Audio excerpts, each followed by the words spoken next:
Hello everyone, I'm Chris Erickley and welcome to your Friday edition of the PE Crime Blotter. On Friday afternoon about 2:30, two minors were stabbed out in front of Indian Springs High School in San Bernardino. I'm joined now by Press Enterprises' Brian Rokos. Brian, what's the latest information?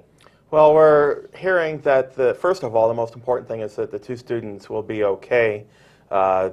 The school district described the injuries to me as a little deeper than superficial, but not overly deep. What we understand is that about 2:30 p.m. when school was let out, there was an argument.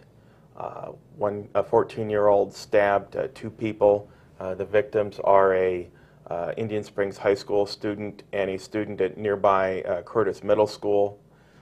The suspect was arrested by San Bernardino School District Police. He's described to me as a Curtis student or a Curtis student who had been recently expelled.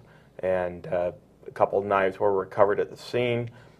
We don't know the nature of the argument or whether any of the victims had a knife or if they both belonged to the suspect. Now the victims are expected to live. The suspect, though, as a 14-year-old, what type of charges is he looking at? Well, assault, attempted murder.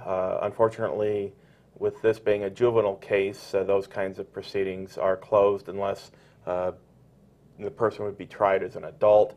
No one was killed, so that's probably unlikely.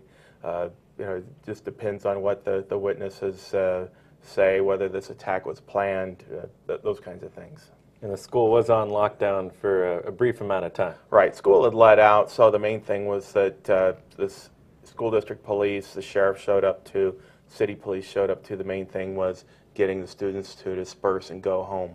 And the parents were notified of what happened through an automated message. All right, Brian, thanks for the update.